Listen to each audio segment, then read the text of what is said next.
Hello students, good morning and Jai Swaminarayan to all of you. Today I want to continue our grammar topic errors. It's a very important and demanding chapter for all the standards 9th, 10th. Okay. In my last period I had completed articles, the error of article. Now we will discuss about error of preposition. First of all I want to tell about the what is preposition. Pre मतलब आगे, position मतलब स्थान, आगे स्थान लेने वाला शब्द preposition. Pre मतलब आगे, पोजीशन मतलब प्लेस, स्थान लेना. अ वर्ड और phrase that is used before a noun और प्रोनाउन मतलब नाउन या प्रोनाउन के पहले जो शब्द या फ्रेज शब्द समूह यूज होता है क्या बताने के लिए? टू शो प्लेस, टाइम और डायरेक्शन. प्रीपोजिशन हमको क्या बताता है? स्थान बताता है, टाइम बताता है या डायरेक्शन मतलब दिशा बताता है. तो प्रीपोजिशन का मतलब क्या है दोस्तों? अ वर्ड और फ्रेज, एक शब्द या शब्द समूह जो नाउन और प्रोनाउन के पहले यूज है. प्रीपोजिशन किसके आगे होता है? नाउन और प्रोनाउन. एक तो नाम के आगे या सर्वनाम, प्रोनाउन के आगे प्रीपोजिशन रखना होता है. बराबर. और वो क्या बताता है? प्लेस स्थान बताता है, टाइम समय बताता है और डायरेक्शन मतलब दिशा हमको टाइम, प्लेस और डायरेक्शन सूचित करते हैं. फॉर एग्जाम्पल तो पहले ऑन देखते हैं. देखो यहाँ पे ऑन मतलब ऊपर. अगर कोई चीज़ किसी के ऊपर पड़ी है, मान लो कि टेबल पे बुक पड़ी है तो the book is on the table क्योंकि चिपकी हुई पड़ी है. अगर कोई चीज़ किसी चीज़ के ऊपर चिपकी हुई पड़ी है तो वो बताने के लिए हम ऑन यूज़ करते हैं. कौन सा प्रीपोजिशन? ऑन. तो the book is on the table. बराबर. तो यहाँ पे देखो टेबल पे, ये टेबल क्या है? स्थान बताता है. ये बुक है, वो चीज़ है. बराबर. A book is on the table. Book कहाँ पे पड़ी है? टेबल पे. बुक कहाँ पे पड़ी है? टेबल पे. तो ये टेबल पे पड़ी है वो शब्द ऑन से हमको मालूम पड़ता है. ऑन हमको मतलब ये प्रीपोजिशन हमको उसका स्थान बताता है. इसलिए यहाँ पे बोलते हैं, यहाँ पे बोला है कि द वर्ड और phrase that used before noun या प्रोनाउन. यहाँ पे टेबल क्या है? नाउन. और ये नाउन के आगे यूज हुआ है ऑन. तो नाउन और प्रोनाउन के आगे क्या हुआ है? यहाँ पे प्रीपोजिशन यूज हुआ है. तो वो प्रीपोजिशन हमको क्या बताता है? टेबल का स्थान बताता है. क्या बताता है? प्लेस बताता है. उसका प्लेस कहाँ पे है. तो कभी प्लेस भी बताता है, कोई सेंटेंस में टाइम बताता है तो कोई सेंटेंस में उसका दिशा, डायरेक्शन बताता है. The pot is on the head. गड़ा कहाँ पे है? हेड पे है. I am sitting on the chair. मैं चेयर पे बैठा हूँ. आई विल कम ऑन मंडे. देखो यहाँ पे समय बताया दोस्तों, टाइम भी बताता है preposition. I will come on Monday. मैं सोमवार को आऊँगा. Shilpa went to Dholera on 10th June. तो देखो ऑन जो है वो क्या बताता है? ऑन एक तो प्लेस भी बताता है और टाइम भी बताता है. बराबर. ऑन टाइम भी बताता है. I will come on Monday. Shilpa went to Dholera on 10th June, वो भी टाइम बताया है. Darshan goes to school on foot. दोस्तों याद रखना, दर्शन अगर पैदल जाता है, अगर कोई पैदल जाने की बात हो रही है तब ऑन फुट लिखा जाता है. क्या लिखा जाता है? ऑन. तब प्रीपोजिशन ऑन यूज होता है. लेकिन अगर कोई व्हीकल के द्वारा जाते हैं तो बाय बस, बाय प्लेन, तो हम बाय प्रीपोजिशन रखते हैं. कब? अगर हम कोई व्हीकल से जाते हैं तो बाय प्रीपोजिशन यूज करते हैं. Understand everybody. Now at preposition हम कब यूज करते हैं? प्लेस बताने के लिए, टाइम और डायरेक्शन बताने के लिए उस तरफ एट का मतलब होता है. My brother is at home. मेरा भाई कहाँ पे है? घर पे है. घर क्या है? प्लेस है, तो प्लेस बताता है. I am busy at the moment, मतलब यही टाइम पे, एक क्षण में मैं तो बहुत बिजी हूँ। I am busy at the moment, इस टाइम में मैं बहुत बिजी हूँ, तो ये टाइम बताता है। He will come eight 6 o'clock, समय बताता है, वो कितने बजे आएगा, 6 बजे आएगा, तो टाइम बताता है। Look at the board, look at the board, मैं बोलूँ कि लुक एट द बोर्ड, आप बोर्ड पे देखो, बोर्ड पे मतलब बोर्ड की तरफ, तो यहाँ पे तरफ, एट क्या बताता है, तरफ मतलब दिशा सूचित करता है, डायरेक्शन बताता है, क्या बताता है, डायरेक्शन। तो डायरेक्शन बताने के लिए भी एट प्रीपोजिशन यूज होता है। नाउ इन और इनटू में क्या फर्क है वो देखना है, खास ध्यान रखना। इन और इनटू, ये क्या डिफरेंस है इन और इनटू। देखो अगर कोई चीज़ पहले से अंदर पड़ी है और रही है तो वो बताने के लिए हम इन प्रीपोजिशन यूज करते हैं, वो प्लेस और टाइम दोनों बताता है। इन क्या बताता है, प्लेस और टाइम। और इनटू में क्या है, इनटू में अगर कोई मोशन के साथ अंदर आता है, मोशन के साथ कोई अंदर आता है, कोई जंप करता है, ओके, मोशन के साथ, तो इनटू यूज होता है। और पहले से अंदर है तो हम इन बोलते हैं। एग्जाम्पल देखेंगे तो बराबर समझ में आएगा। There is some sugar in jar, jar मतलब आपको मालूम है जार, वो जो कोई चीज़ रखने के लिए कांच की आती है ना, वो जार। तो there is some sugar in jar, jar के अंदर थोड़ी शुगर पड़ी है और पहले से है। Suresh will come in the morning, Suresh कब आएगा, मॉर्निंग को आएगा। तो यहाँ पे टाइम बताया है, क्या बताया है, टाइम। यहाँ पे टाइम बताने के लिए भी यूज हुआ है। यहाँ पे प्लेस बताया है, तो इन टाइम और प्लेस दोनों में यूज होता है। इनटू मोशन के साथ, गति के साथ। We are in the class, हम क्लास में है।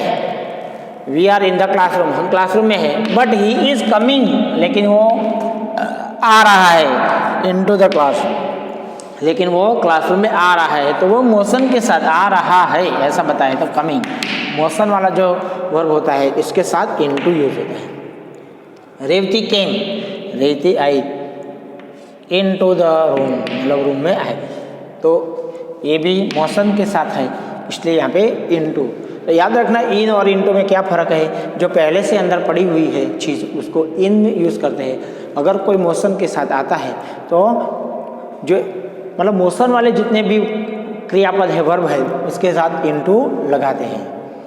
अबो, अबो का मतलब भी दोस्तों होता है ऊपर, लेकिन वो ऊपर कौन सी चीज़ बताने की है अबो में, तो कोई एक चीज़ के ऊपर दूसरी चीज़, कोई एक चीज़ के ऊपर दूसरी चीज़ है, वो बिल्कुल वो चीज़ से स्पर्श नहीं करती, वो दूसरी चीज़ को टच नहीं किया और वो ऐसे लटकाई हुई पड़ी है, चिपकाई हुई, तो वो बताने के लिए हम अबव बताते हैं।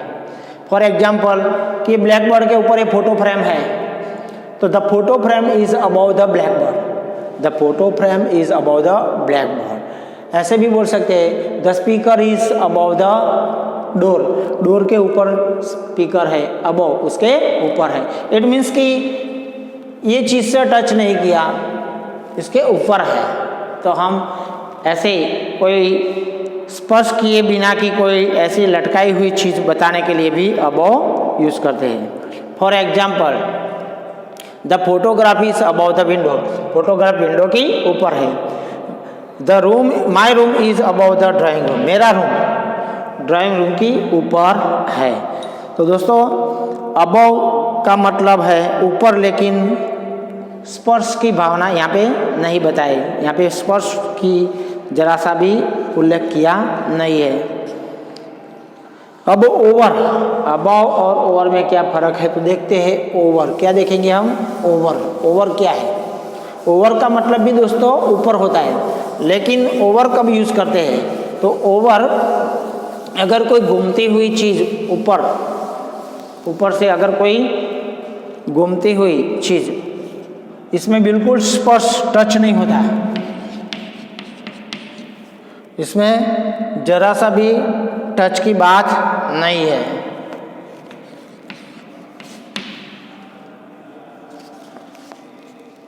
कोई लटकती उड़ती हुई चीज़ होती है उसमें भी हम ओवर यूज करते हैं। For example the dog jump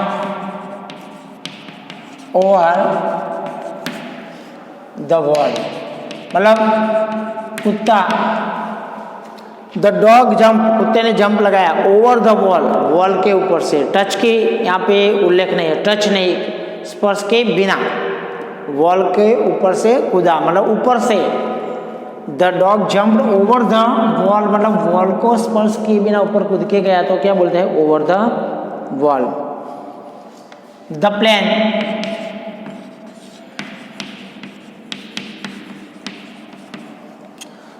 flu, the plane flew over the city, plane city के, शहर के ऊपर से उड़ा। The birds flew over the tree, देखो पक्षी उड़े कहाँ पे, ओवर द ट्रीज, ट्रीज के ऊपर से उड़े।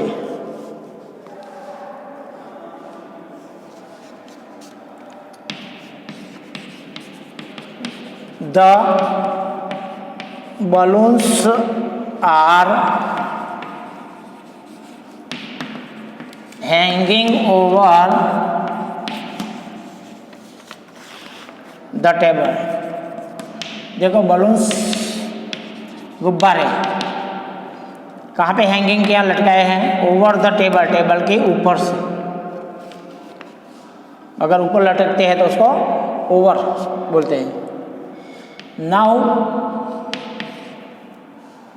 7 नंबर है अंडर, अंडर का मतलब दोस्तों होता है नीचे, क्या होता है, नीचे। अगर कोई चीज टेबल के नीचे कैट है तो the cat is under the table.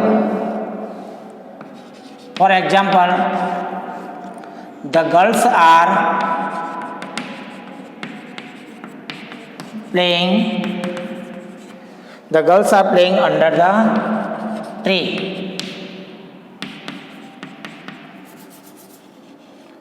Girls कहाँ पे खेल रही है, ट्री के नीचे। The book is under the table, book कहाँ पे है, टेबल की नीचे है। The cow is sitting under the tree, cow tree के नीचे बैठी है, ऐसा हम बता सकते हैं। ओके, नाउ 8 नंबर है अलॉन्ग। दोस्तों अलॉन्ग का मतलब भी समझने जैसा है। अगर एक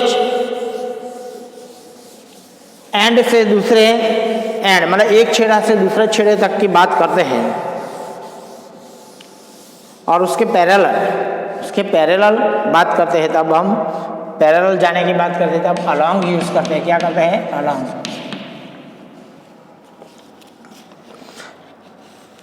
अलॉन्ग का मतलब है पैरेलल, समांतर होता है। क्या होता है, समांतर। For example, we are driving along the MG road,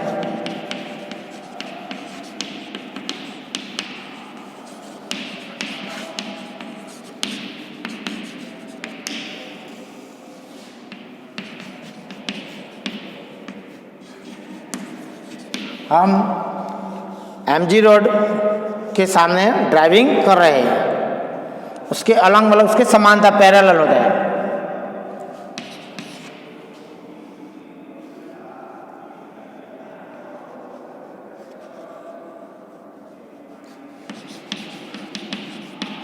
There is a row of trees along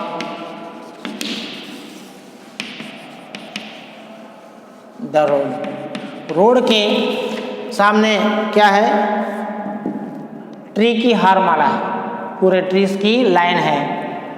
तो अलग अलग सामने समांतर होता है। 9 नंबर है between.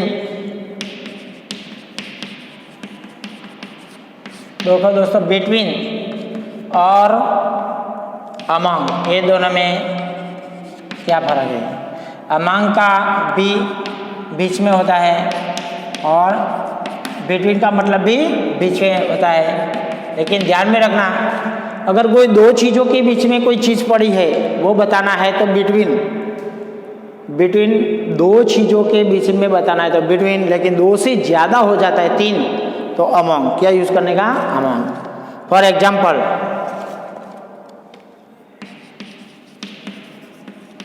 The moon is, sorry, the well is between the house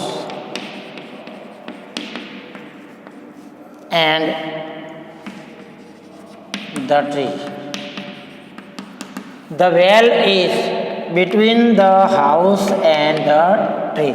मतलब ये वेल है वो कहाँ पे है? हाउस और ट्री के बीच में कुआं है। The well is between the house and the tree, tree और हाउस के बीच में कुआं है।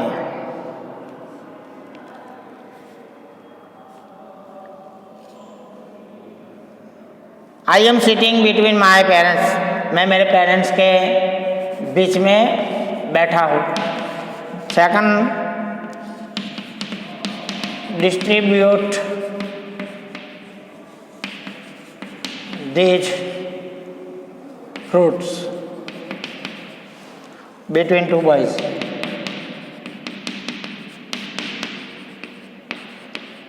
देखो दोस्तों, यहाँ पे दो बच्चे इसलिए हम बिटवीन यूज करते हैं, टू बॉयज, लेकिन टू से ज़्यादा, इट मीन्स के अगर डिस्ट्रीब्यूट